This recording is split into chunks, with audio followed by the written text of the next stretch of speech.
Okay, let's continue.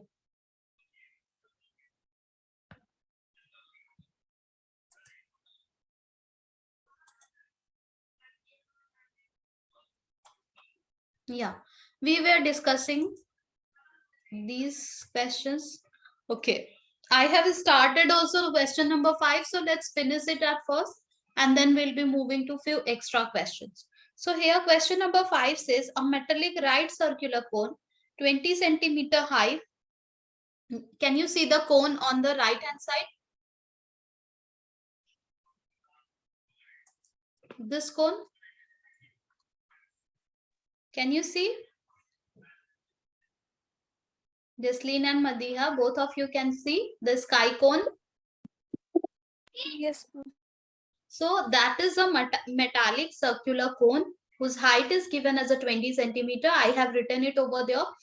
Whose vertical angle is 60 degree. I have marked the vertical angle also. Is cut in two equal part at the middle of its height. We can see middle of its height. I have cutted it in two equal part with the help of a plane.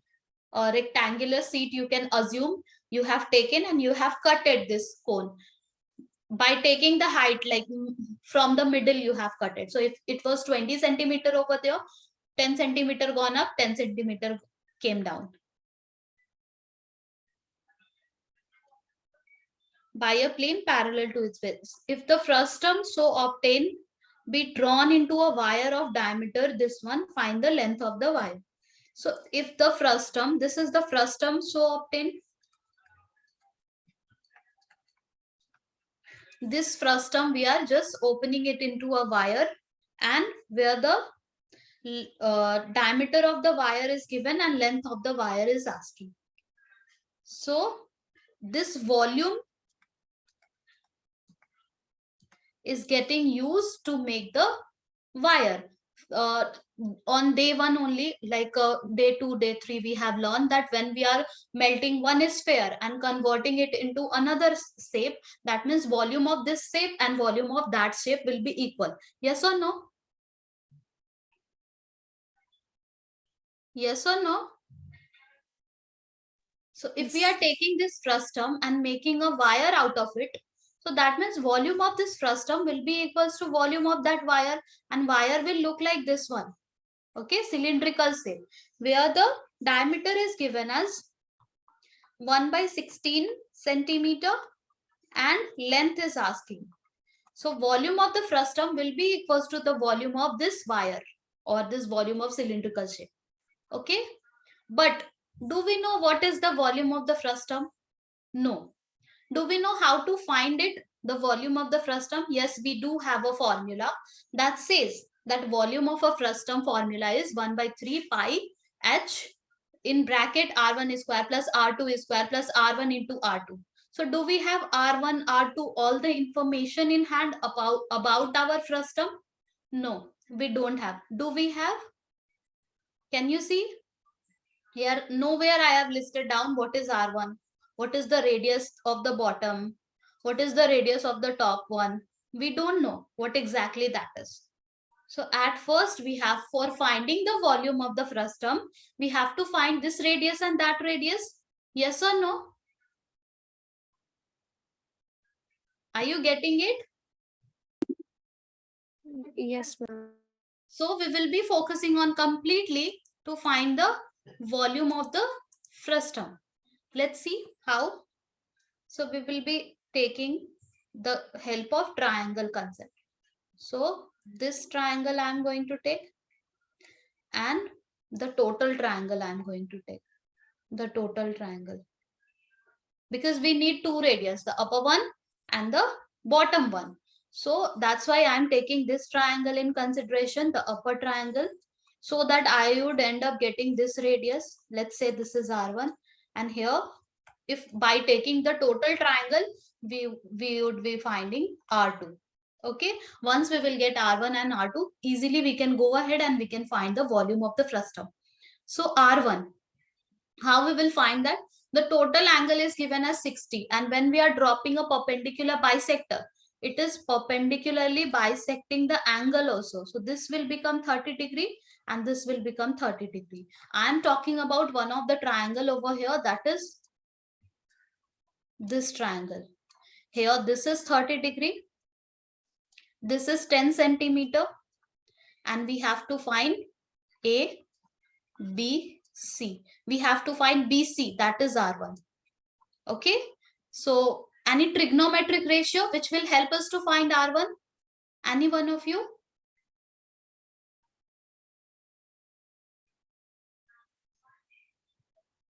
Yes? Anyone? 30 degree is there. 10 centimeter is there. It's a right angle triangle. So which trigonometric ratio we can use over here? We are having opposite R1 and we are having adjacent 10 centimeter. So is there any trigonometric ratio which consists of opposite, adjacent, opposite, anything?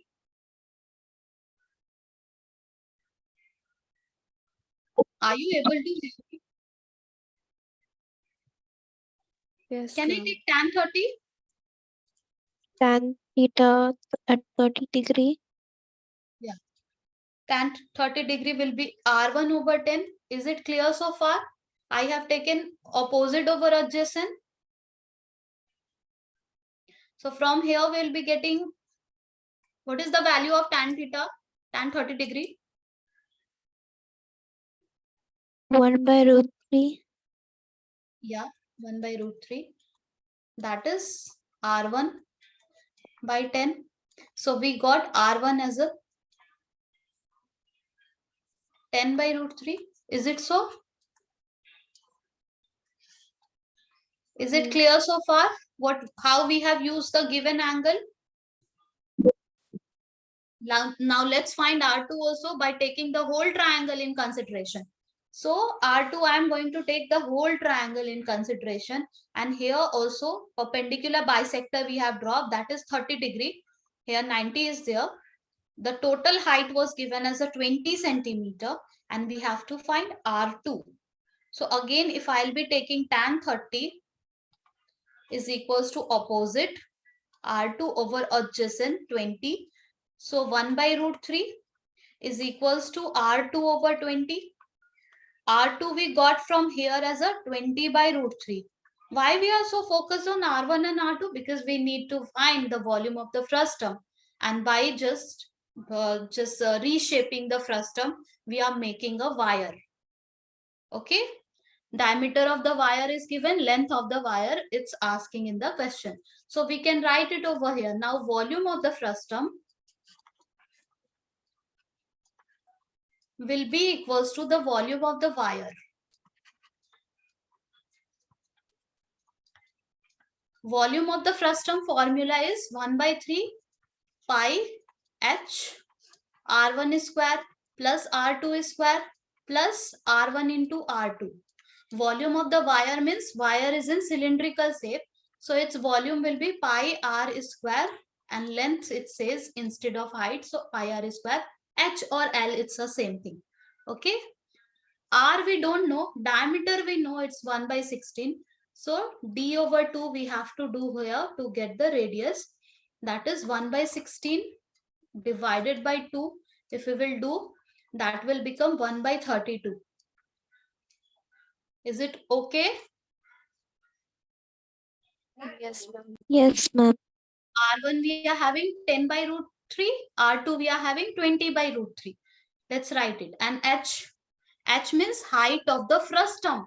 Please don't take H as a 20 centimeter because we are getting the frustum once we are cutting the upper part of the cone. So the height of the frustum is 10 centimeter only. So let's write it. 1 by 3 pi. Height of the frustum is 10. R1 is square. Let's check. 10 by root 3 whole square. R2 is square. 20 by root 3 whole square. R1, R2, 10 by root 3 into 20 by root 3 is equals to pi r square. What is r? 1 by 32. Now only we found from the cylindrical part into L. L we have to find over here. Let's do the calculation. Pi will go with each other. 1 by 3, 10 we are having here. And this under root became 100 by 3 plus 400 by 3 plus 20 times 10, 200 by 3. Is it clear so far? 1 by 32 into L. Let's do the addition. 100, 400, 500, 600, 700. 700 divided by 3 is there. Here into 10 is there. Into 1 by 3 was there. Is equals to 1 by 32. Let's switch the side of 1 by 32 and let's send it to other side. It will come and sit with multiplication over here. So 1 by 3 into 10 into 700 divided by 3 into 32 will be having is equals to L. Okay, now we just have to do the calculation of this one to get the length of the wire. Is it clear to everyone? So basically we just needed to do a frustum is there. You are just breaking the frustum. You are making a wire.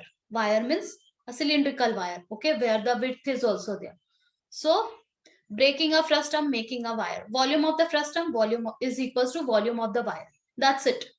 But we don't know how to find the volume of the frustum. There was a conical shape which is getting cutted from the half. The upper total angle is 60 degree. That much information was given, but R1, R2 was not given. So for finding the volume of the frustum, we need R1, we need R2. So we have taken, you know how the frustum shape exactly came. From the total cone, if you will cut down the upper part, you will having the shape of a frustum. Okay, that's how the shape of frustum we got.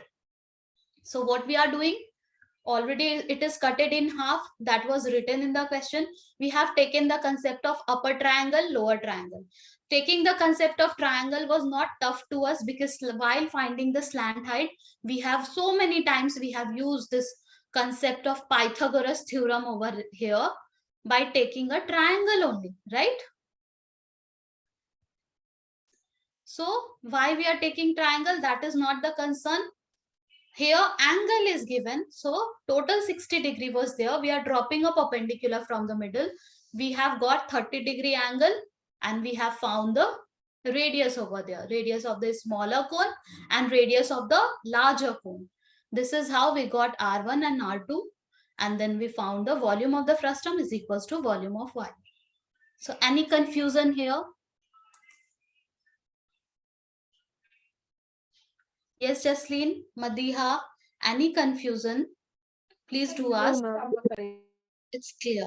Now let's discuss few questions which will help you to give the assessment. Then we'll be moving to the next topic.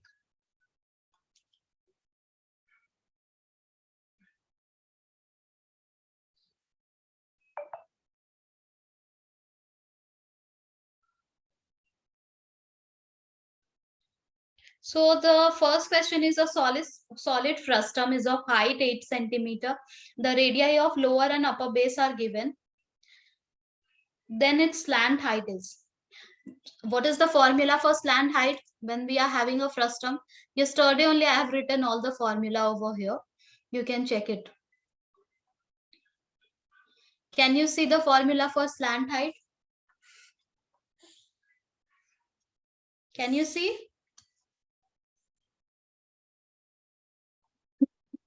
So here in first question, height is given, R1 given, R2 given, L is asking. Will you be able to find L? Yeah. So this was the first question. Let's see the second question. Assertion and reasoning. The radii of the end of frustum of a cone are this and this. If the height of the cone is this, the volume is this one. Okay. So it's written over there in assertion and reasoning question. Directly I am taking the question from the test itself. So just discussing the concept so that you can give it. Please give it today. So radii, two radii are given, that is 3 and 4. If the height of the frustum is given as 6 centimeter, it says volume is 74 pi centimeter cube. Is it so?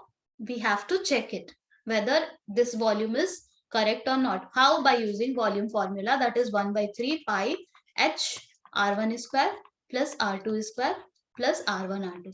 We have to check it. Are we getting 74 pi or not? If we are getting 74 pi, the assertion is correct. Now what the reasoning says? The reason says if A1, A2 denote the surface area of a circular basis of a frustum of a height h, then volume is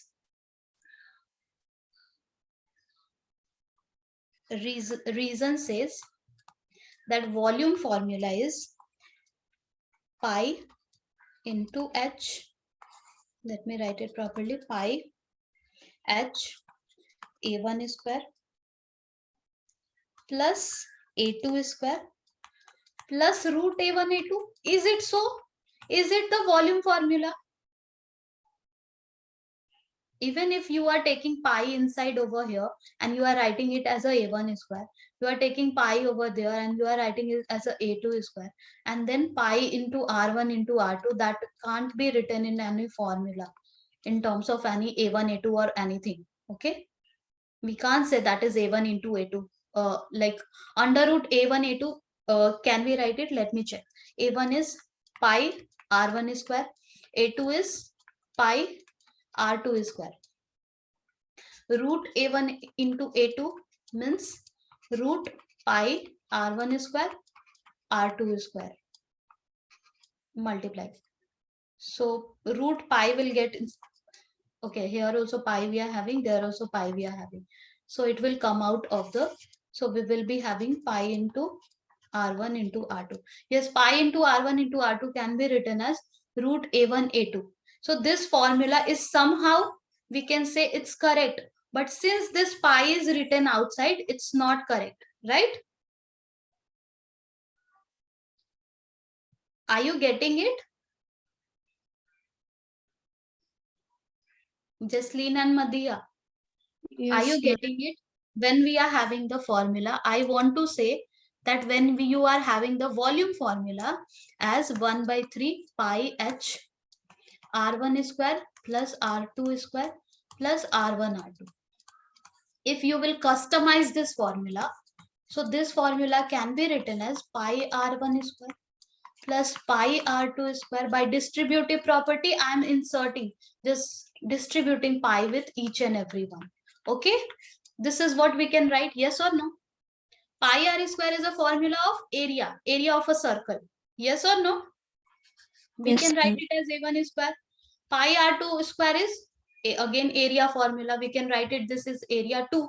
And pi into r1 into r2, you can check it. It can be written as under root a1 a2.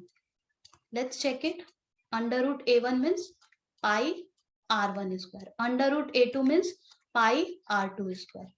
That means pi got the pair, pi will come out. R1 R2 got the pair, so R1 R2 will come out, right? We can write it as under root A1 A2. But in the reasoning part, pi is written over there, which is not true. Okay, pi will not be outside. We have taken it in inside, and then only this formula came out. So once you will see the question, you will understand what I am talking about. Okay, I am leaving it here. Are you understanding what I am talking about? Yes, ma'am. Now the next one says the diameter of two circular ring of a bucket are given. The height of the bucket is given, the capacity of the bucket. Diameter is given, height is given, volume we have to find. Easily we can apply the formula to find the volume. Next one says the height and radius of a cone of which the frustum is a part, h1 r1 respectively and h2 r2 smaller frustum respectively. This one is so r1. Okay, let me write this question. It says the height and radius of the cone of which the frustum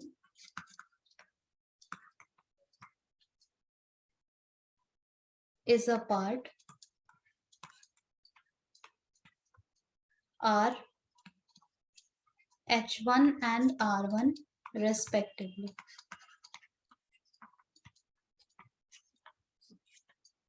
If H2 and R2 are the heights and radius of the smaller base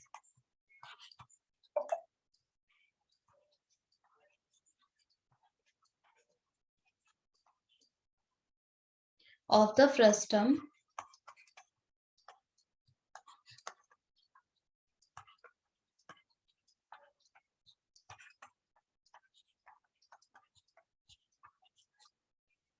and H2 is to H1 is equals to 1 is to 2, then R2 is to R1 we have to find. So let's get back to the question, the height and radius of the cone. There we get a frustum from the cone itself. When you will cut down the cone from the upper side, you will end up having a frustum. So height and radius of the cone of which the frustum is a part are H1 and R1. This total height is H1. This much is R1. Okay. If H2 and R2 are the height and radius of the smaller base of the frustum, if you will cut down the upper part like this, you will cut and remove this sky part from here, then that height is given as H2. This radius is given as R2. Okay. A smaller base of the frustum. You can see those are the smaller base, because when we are focusing on the cone, larger base, slightly less, slightly less, slightly less, slightly less. So this way the radius is getting smaller, smaller, smaller, smaller, smaller, smaller. Okay. So the radius and height of the smaller base, which the part which we are cutting out, is H2R2. And we also know that H1 is to, okay, H2 is to H1 is 1 is to 2. We have to find R2 is to R1. Okay. So if H2 is to H1 is 1 is to 2, can we say that H2 is X and H1 is twice X? Can we? Can we say it? Actually, here you will be finding two similar triangles. When you are talking about this triangle and the bigger triangle, this one, these two triangles are similar triangle. Here one rule exists that height 1 by height 2 must be equals to radius 1 by radius 2. This rule exists over here. Do you know the concept of similar triangle?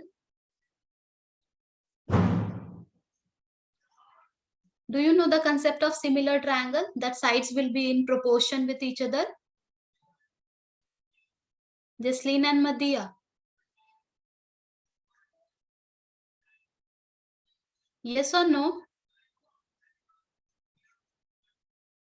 Yes or no? Yes, ma'am. Can you hear me? Yeah, I can hear now. So you know the concept of similar triangles. So similar triangle concept, what does it say? That base by base is equals to height by height is equals to the other side by other side. That's what the similar triangle said, that the sides will be in proportion with each other. So these two triangles are similar triangle. Once you will check it, you will find it that it's a similar triangle. Directly we are taking, whenever we are having a frustum, the smaller cone, bigger cone. So from there we'll be getting two triangles, and those two triangles are similar triangle. So if H2 is to H1 is given as 1 is to 2, here the ratio R2 by R1 will be same. That is 1:2. Okay.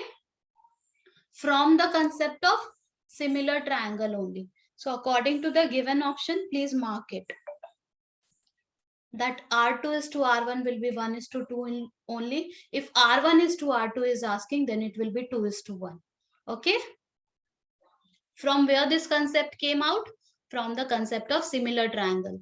If we are having this triangle, PQR, and if we are having this triangle, ABC, we know that PQ by AB is equals to QR by BC is equals to PR by AC.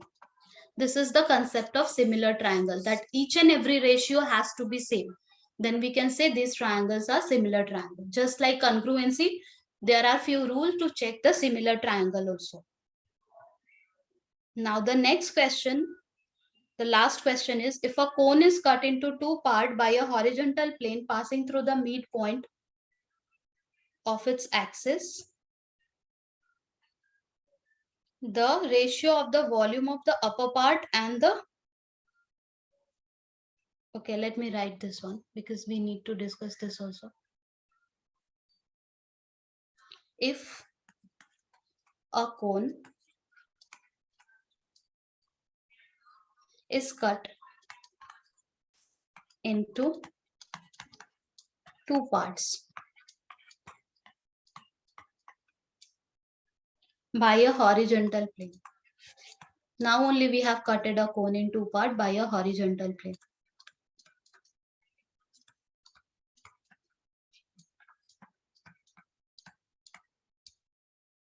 Passing through the midpoint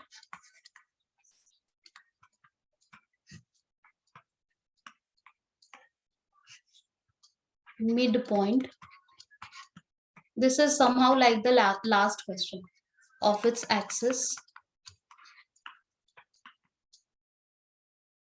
the ratio of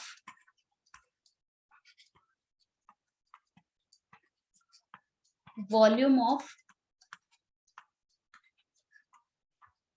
upper part and the cone, not the frustum. Upper part and the total cone is the ratio of volume of upper part and the cone. If we are having a cone like this, and if you are cutting it from the top, so ratio of this volume is to total volume, total cones volume. Total cones volume formula is 1/3 pi r square h. If we are taking r as a radius and h as a height, again we can use the concept of similar triangle here. So you can take a smaller triangle which you are getting from the top. I'm talking about this smaller triangle, the green one, and I'm talking about this triangle, the sky one. These two are similar triangle. Let me plot it over here. So what I said to you here, if this is R, this is H, this is R1, this is H1, then H by H1 will be equals to R by R1. This ratio will be followed since these two triangles are similar triangle. So we can use this concept over here. The upper volume will be 1/3 pi R1 square into H1. Now 1/3 gone, 1/3 gone, pi gone, pi gone. Here, if R1 square, we can write it in the terms of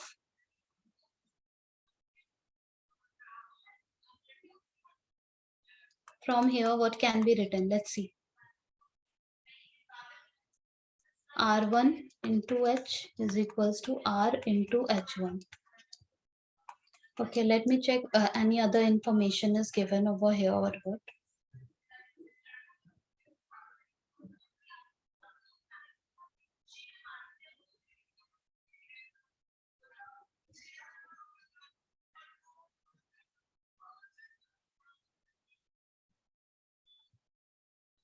Okay, it says exactly from the midpoint we are cutting. So if the total height is h, that height will be, smaller height will be h by 2. Okay, h1 will be h by 2. So h1 I am going to write here only h by 2. Can I write it? Because it's getting cutted from the midpoint. Can you see this word? Can you see? It's just getting cutted from the midpoint of its axis.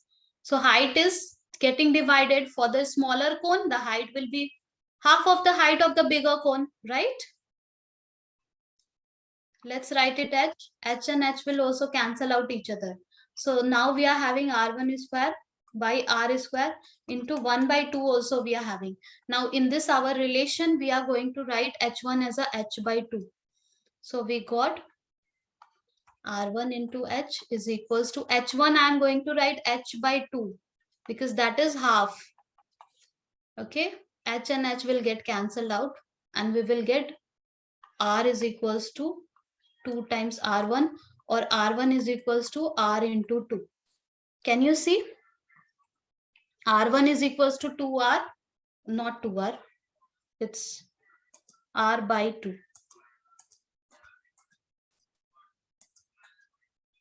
Can you see r1 is equals to r over 2? Yes, Jasleen and Yes, Madina. ma'am. So Yes, I'm going ma'am. to write r1 as a r over 2. That's whole square by r square into 1 by 2 we are having. From the height only we have got this. So it will be r square by 4 into r square 1 by 2. This gone. We got the ratio between volume of both of, like the volume of the smaller one, volume of a smaller, or volume of upper part, and the cone is volume of upper part, and the total cone is 1 by 8. Can I say? Are you getting it? So Yes, ma'am. basically, it's just like the previous question. We have taken a total cone. Upper part we are cutting. Now we are having two cones, the smaller one and the original one, not the frustum. We are not talking about the frustum. Original one and the smaller one now you are having in hand. These two cone only volume we have to find the ratio. Now, while cutting, one thing we have done that we have cutted it from the middle. So the smaller cone what you have got, that height is just the height of your original cone. Okay. Now we know from the concept of similar triangle that is smaller triangle, bigger triangle will always be the similar triangle. From there only similar triangle concept will give us one ratio, that r1 by r2 is equals to h1 by h2. And from there only we have just done the substitution and all, so that everything will get cancelled out with each other, and we ended up getting 8, 1 by 8. Is it okay? Any confusion over here? No, ma'am. Okay. So we are done with frustum. These are the extra question, or you can say these are the assessment question which I have discussed with you. But today you have to go and you have to give the assessment. All the concept already I have discussed, and one question I have solved also. So you can check it over there. Please do try to solve it by yourself and check it. Okay. Whether you are getting this way, this answer or not. It can be right, it can be wrong. You have to check it by yourself and then you have to mark the according to the options. Now today we are going to start probability, the next topic. Once we'll be covering this probability, we'll be shifting to arithmetic progression. So hardly, I believe it will take 2 classes. Today almost it's over. So 2 classes majorly it will take, and then we will be done with probability. Then we'll be moving to AP. Okay. So before starting this probability, in class 9, you have done the formula that probability is equals to, what is probability mean? The chances of occurring something. Today, probably it will rain or not. Probably I will get 80% or not. So these are the in our daily life we talk about the chances of happening something. Maybe this will happen, maybe this will not happen. 50% chances there it will happen, 50% chances there it will not happen. That's from there only the concept of probability came.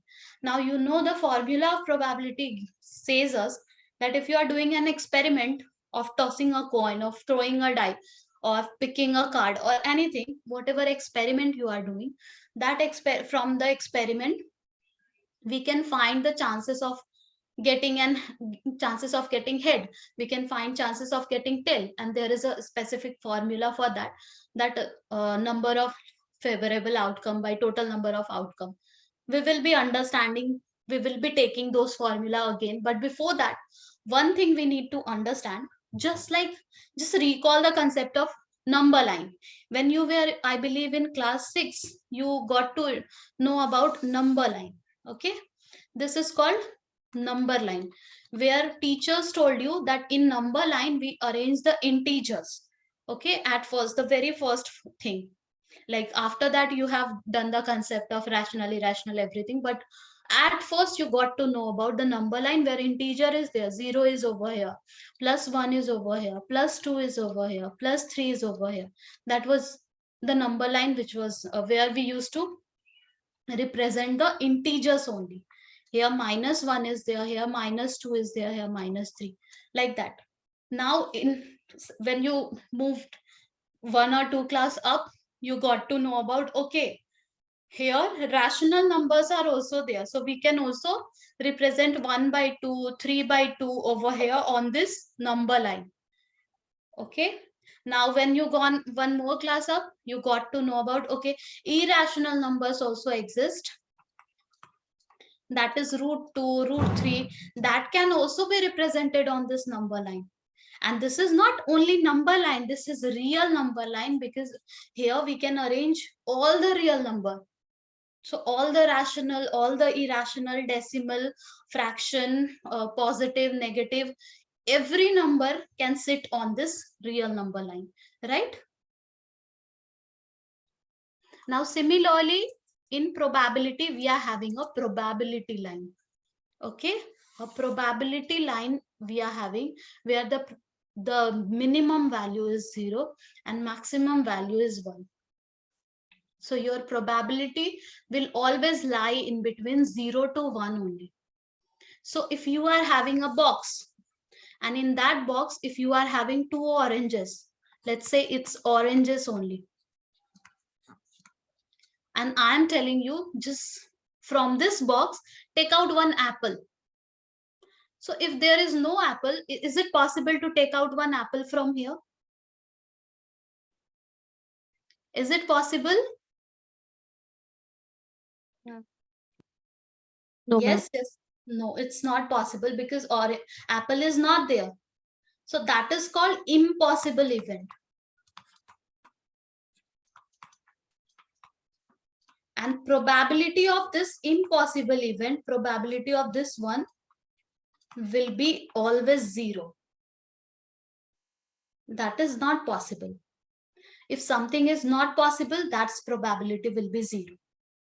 When it will not be possible, in such scenario, it will not be possible. Now, if I'm telling you in the same scenario, just take out from this box, take out one fruit, and that fruit has to be orange only. Take out a fruit, and that fruit, I want it to be orange. So if only oranges are there, whatever you will be taking out, that's orange only. So that's probability. Here, sure event we are having. Surely we are going to, whatever you will pick, the first one, the second one, or maybe 100 oranges are there. So whatever you are going to pick, you will be picking an orange only. So that is sure event. Surely you are going to get a orange. Okay, no other fruit. So that's probability is 1. That's why probability lie in between 0 to 1. Sure, short, you are going to get that. That is sure event. That's probability will be 1. If something is impossible, that's probability is 0. And if there is a 50-50% chance, just like I'm tossing a coin. What is the probability that we'll be getting a head? What is the probability that we'll be getting a tail? So out of 2, 1, like we will be getting a head. Half is the probability of getting a head, or we can say 50% chances there to getting ahead, or we can say 0.5 is the probability of getting ahead, and 0.5 is the probability of getting a tail, right? Yes, ma'am. So you can see 0.5, it's lying in between 0 and 1 only. So whatever we calculate as a probability, whatever you will be calculating in this whole chapter, every time you can see your answer will be lying in between 0 to 1 only. Okay, so probability can't exit, like it will not exceed 1. Okay, now let me check what else is there. Just a moment, let me open the book only.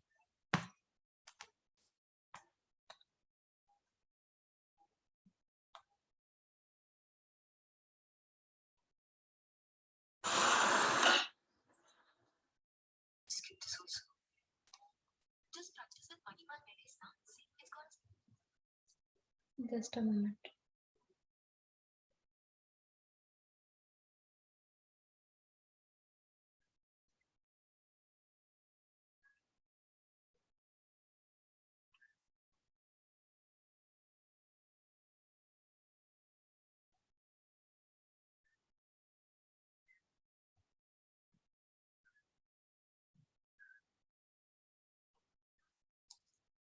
Now there is a concept which is talking about equally likely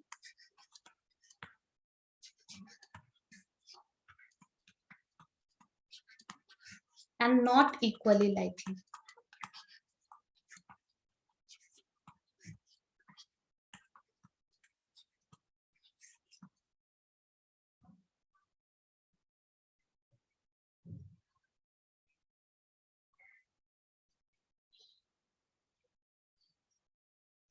So equally likely means, like we are having a coin and we are tossing a coin. There is a chance, like 50% chances there that you will be getting a head, 50% chances there that you will be getting a tail. Or if you are throwing a die, then 1, 2, 3, 4, 5, 6. These are the 6 numbers, and each and every number is having the equal possibility or equal probability to happen. We can say like 1 by 6 is the probability of the getting 1, 1 by 6 is the probability of getting 2, 1 by 6 is the probability of getting 3. So these are equally likely. Equally likely means like same chances are there that 1 can happen, 2 can happen, 3 can happen, 4 can happen, we can get 5, we can get 6, like this.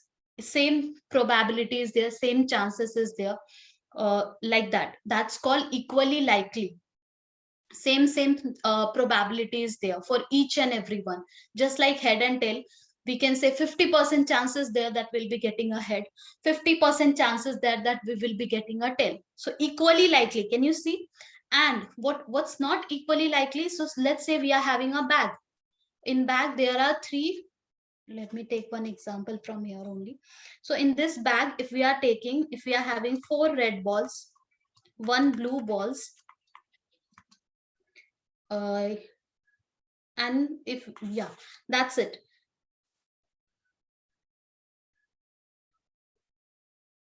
And if we are going to pick a ball, if we are going to pick a ball from this bag, and let's say I want red ball, so can you see there are more chances of getting red?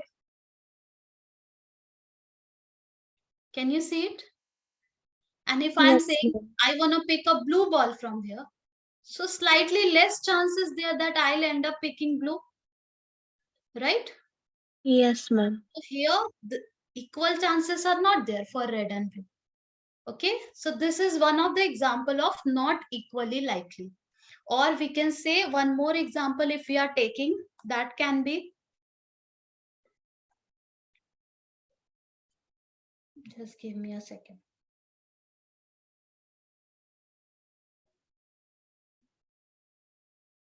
Yeah, let's do few question related to it to just keep it clear. So the first question says, the driver, let me write it. The driver attempt to start a car. The car start or doesn't start. Is it equally likely or not equally likely? Car will start or will not start. So is it equally likely or not equally likely?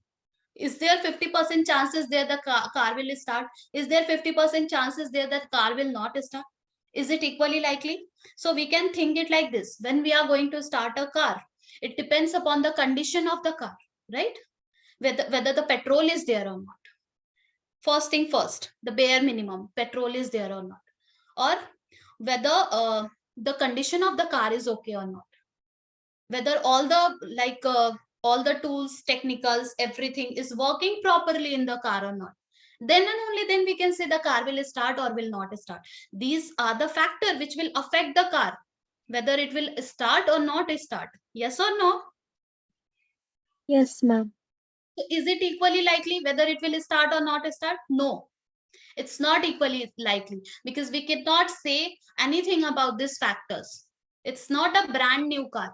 It's not just coming out from the showroom where everything is polished and perfect. Then there is a chance that it will get start. There is a chance that it will not get start. We need to know that what is the condition of the car. Then and only then we can say, is it equally likely or not equally likely. So here, for now, we cannot say that 50% chances there that the car will start and 50% chances there that the car will not start. We cannot say. Getting it? Yes, ma'am. Now number 2. It's not equally likely. Number 2 says a player attempt to shoot a basketball.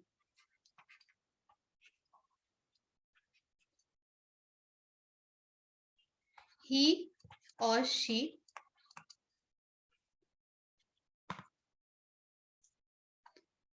hit, he or she shoots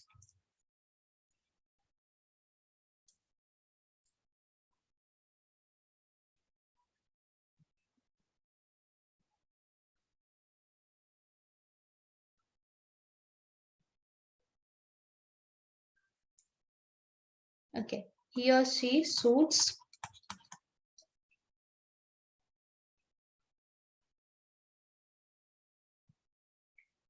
or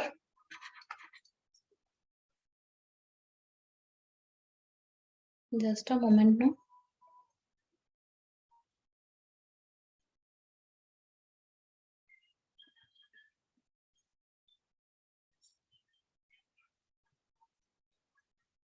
Or misses the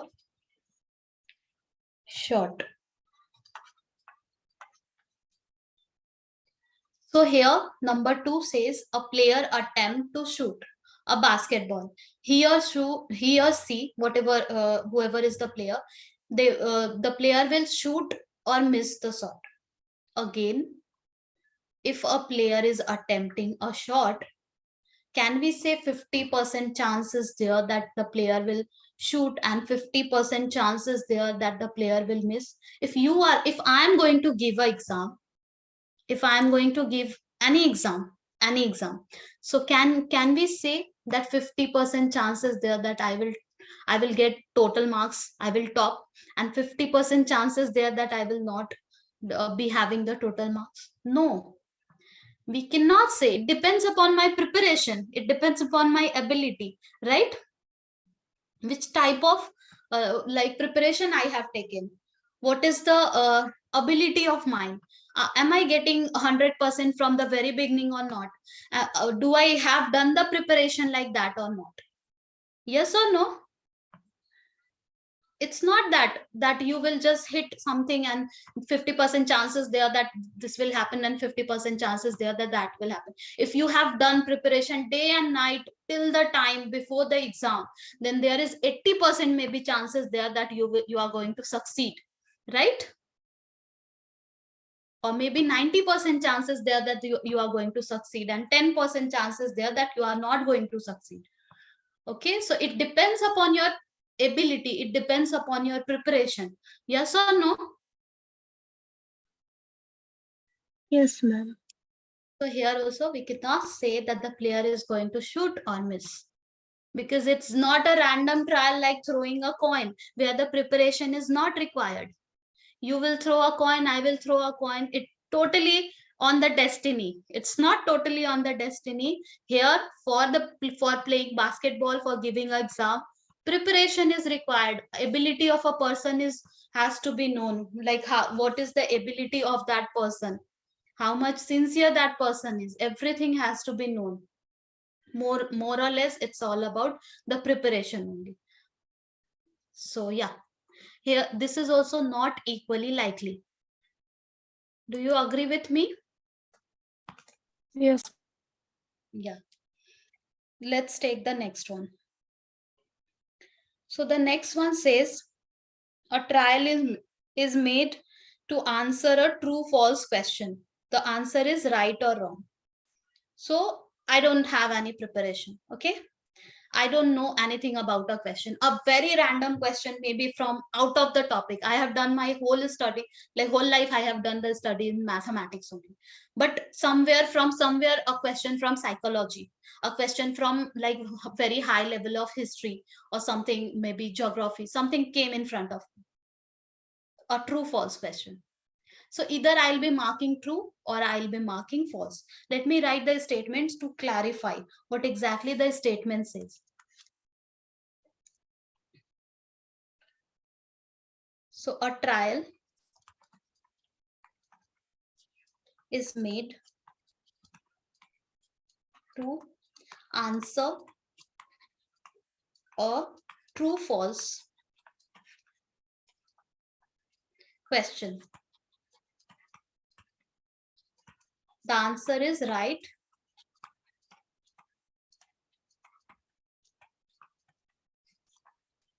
or wrong. Possibility, probability of getting answer as a right, possibility of getting answer as a wrong. Is there 50-50% chance if there is no preparation, nothing? So yeah, it can be either right, it can be either wrong. Yes or no?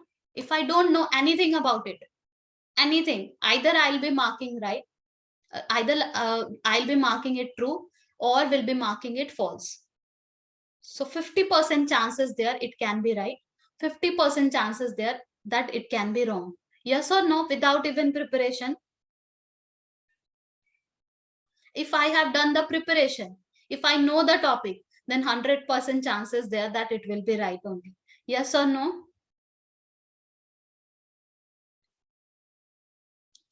Are you getting it? Jasleen and Madhya? Yes, ma'am. Yeah. So here a trial, that means experiment we are doing of attempting a true false question. It can be right, it can be wrong. These two things can only happen. Here the whole lot of story, the preparation, ability, everything, like it doesn't matter. It can be right, it can be wrong. If I know the topic, if I am from the same subject, if I am short about it, then the probability will be like getting a correct option will be 100%. Probability will be one only. Here we are talking about a trial based situation. So trial based situation, if anyone, you are sitting and just writing a psychology question or any history, geography, any question which is not of your level, and you are just marking it true or false, then there is 50% chance it can be right, 50% wrong. That's it. So this is equally likely event. Getting it?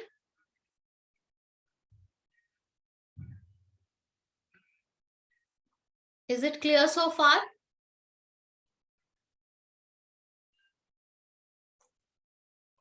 Now our next question is, a baby is born. The baby can be girl or boy. So it is not up to us. It doesn't like require anything from the pre-assumption. Nothing is required. When a baby is born, it can be like baby boy, baby girl. So it totally depend upon the luck. It totally depend upon the destiny. So we can't decide that. Okay. So here also, getting a boy, baby boy, getting a baby girl, it completely nothing is in our hand. So we can say it's equally likely event.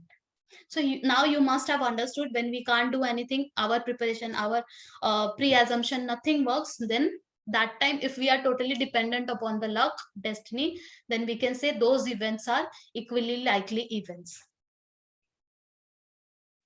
Is it clear?